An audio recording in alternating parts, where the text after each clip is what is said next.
साल 2002 में ट्रंप ने खुद एप्स्टीन के बारे में कहा था, he is a lot of fun to be with.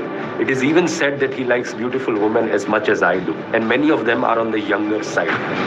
यानी ट्रंप को पता था कि एप्स्टीन को यंगर वुमेन पसंद है। ट्रंप ने अपनी किताब Trump the art of comeback में एप्स्टीन के लिए एक नोट भी साइन किया था, to Jeff you are the greatest.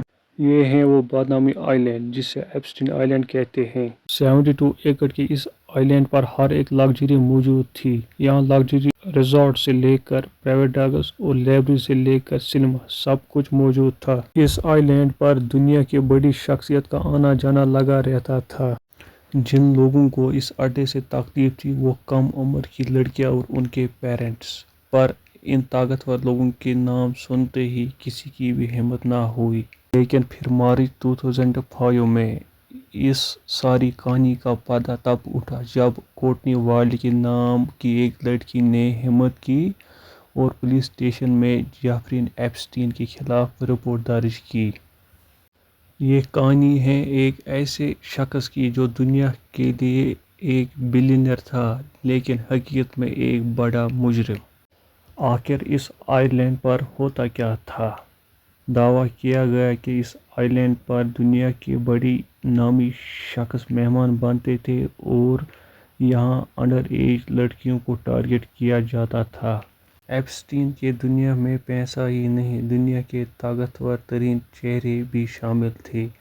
Bill Clinton ने एप्स्टीन के प्राइवेट जेट पर 26 मरतबा सफ़र किया। डोनाल्ड ट्रंप भी 90s में एप्स्टीन के दोस्त थे, बाद में दोनों में दुश्मनी हो गई। ट्रंप ने दावा किया उन्होंने हमेशा एप्स्टीन आइलैंड पे जाने से इनकार किया।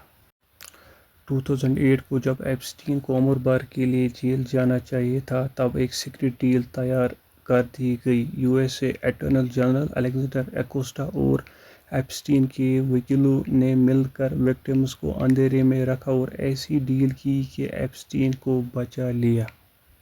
एप्स्टीन को सिर्फ 18 मंथ्स की सज़ा हुई और जेल में भी वीआईपी ट्रीटमेंट मिला। सिर्फ 13 मंथ्स के बाद एप्स्टीन को आज़ाद कर दिया गया। इस डील से न कि एप्स्टीन को बचाया, उसके ताकतवर साथियों को भी बचा लिया। एप्स्टीन ने तो खुद को बचा लिया बट ये चीज़ मीडिया ने पकड़ ली और ये डील की कहानी लीक हो गई। कोर्टनी वाइल्ड के स्टे लेने के बाद और भी काफ़ी लड़कियों को हिम्मत हुई और उन सब ने एप्स्टीन के खिलाफ एक स्टैंड लिया। उन्होंने 2008 की इस डील को कोर्ट में चैलेंज किया। सालों की खामोशी के बाद 2018 में एक बड़ा धमाका हुआ। जर्नलिस्ट जूली के ब्राउन ने अपने रिपोर्ट प्रिवेंशन ऑफ जस्टिस में फाश किया कि कैसे सिस्टम ने एक मुजरिम को बचाया था। इस रिपोर्ट के चलते 6 जुलाई 2009 को जेफरी को दोबारा गिरफ्तार कर लिया गया। इस बार कोई सीक्रेट डील काम ना आई, लेकिन ट्रायल होने से पहले ही दुनिया को हिला देने वाली खबर आई। 10 अगस्त 2019 को एप्स्टीन की लाश मिली। ऑफिशियल रिपोर्ट में कहा गया उसने सुसाइड किया। लोगों का मानना है उसको खामोश करवाया गया ताकि बड़े लोगों का नाम सामने न आए।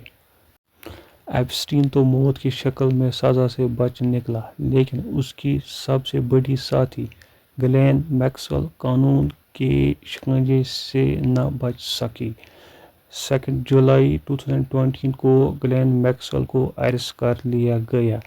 ग्लेन मैक्सवेल सिर्फ एक साथी ही नहीं, वो इस ट्रैफिक की मास्टरमाइंड थी।